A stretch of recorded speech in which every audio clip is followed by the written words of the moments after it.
Bonjour, je suis Jean-Luc, coach 3D, et croyez-le ou pas, nous sommes jeudi, et jeudi c'est le jour de la vidéo. Donc comme promis, aujourd'hui rendez-vous sur Keyshot 6 pour voir un petit peu les éclairages indirects. Effectivement, Keyshot a été conçu pour faire de l'éclairage en illumination globale au départ, donc ce qui permet de faire des objets texturés et avec une qualité d'image professionnelle en quelques clics, ça c'est génial, mais parfois eh bien, on a des ombres un petit peu dures dans la nature, on a des éclairages directs, on a des choses un petit peu péchues et souvent on a besoin de faire appel à ce type d'éclairage et on va voir comment on fait ça dans Keyshot. Alors là actuellement vous voyez donc l'objet qu'on a fait la dernière fois est éclairé en illumination globale. Si je baisse la luminosité, eh bien on va voir juste les objets éclairants qu'on a vu la dernière fois. Et là si j'active mes éclairages indirects, tadam! Voilà ce type d'image qu'on peut faire. Et bien entendu, on peut ici doser et remettre un tout petit peu d'illumination globale à l'intérieur. Et donc ça nous permet d'avoir ici des ombres dures, un contraste beaucoup plus élevé. Alors il faut laisser bien sûr Keyshot le temps de calculer la nouvelle image. Mais voilà un petit peu ce qu'on peut faire. Alors il faut savoir que Keyshot a une façon très particulière de gérer les éclairages.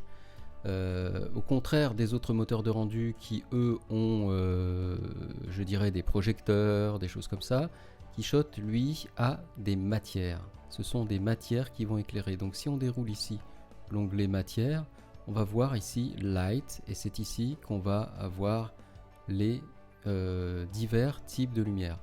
On reconnaît ici émissif, donc ce qui a été utilisé pour faire les boutons et l'affichage, donc lumière émissive.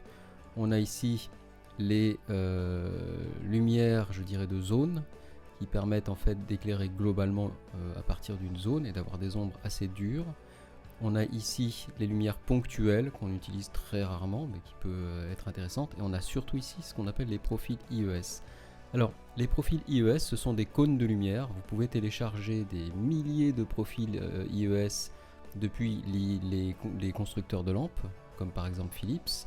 Ce sont donc les cônes d'éclairage réels avec l'atténuation réelle de la lampe réelle, donc ce qui permet d'avoir des choses très très précises.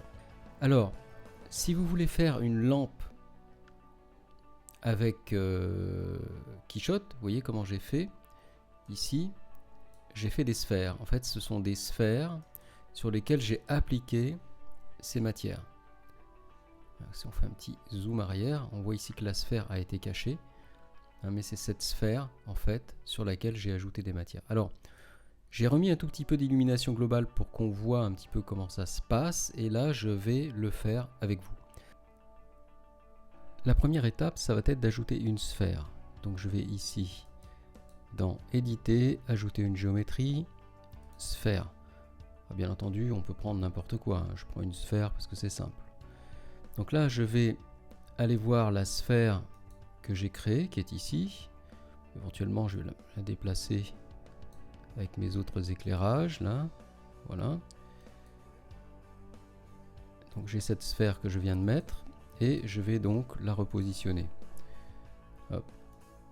Alors, je vais la positionner un petit peu au-dessus là, et puis je vais lui donner une échelle plus grande, 50 voilà par exemple, et voilà. Alors bon, là elle masque un petit peu les autres éclairages, mais bon, c'est pas bien grave.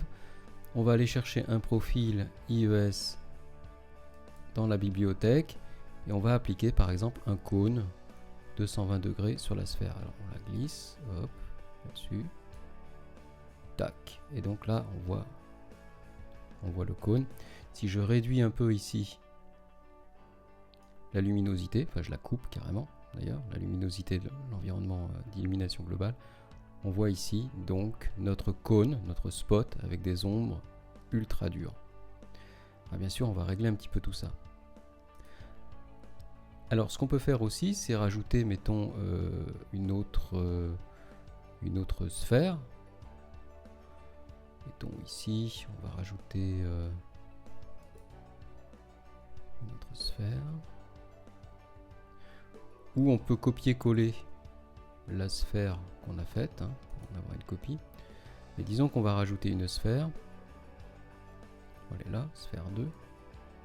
On va la mettre avec les autres. Voilà.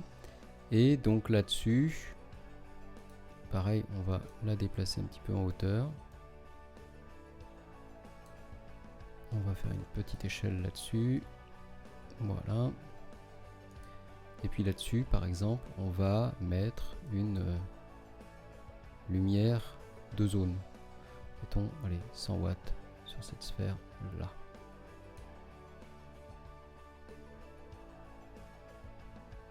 Donc si on double-clique sur cette sphère, on a accès à la matière de la sphère.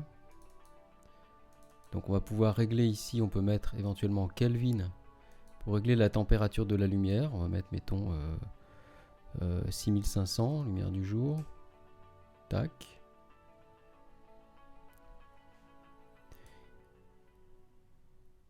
Et puis on va pouvoir régler la puissance de l'éclairage. On va peut-être éventuellement mettre un tout petit peu plus blanche. Voilà.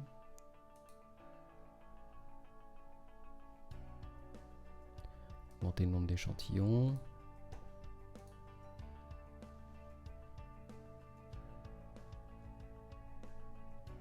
Voilà, il n'y a plus qu'à équilibrer un petit peu tout ça.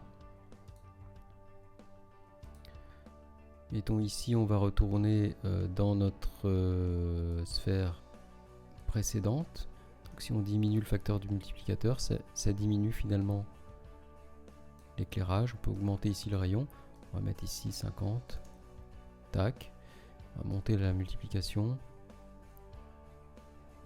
Il n'y a plus qu'à laisser du temps au moteur de calcul pour calculer l'image. Et voilà.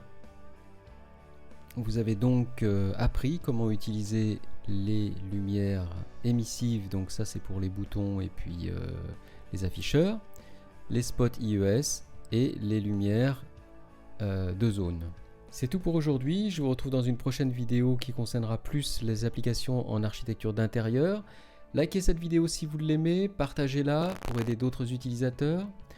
Abonnez-vous à la chaîne pour rester informé et à très bientôt.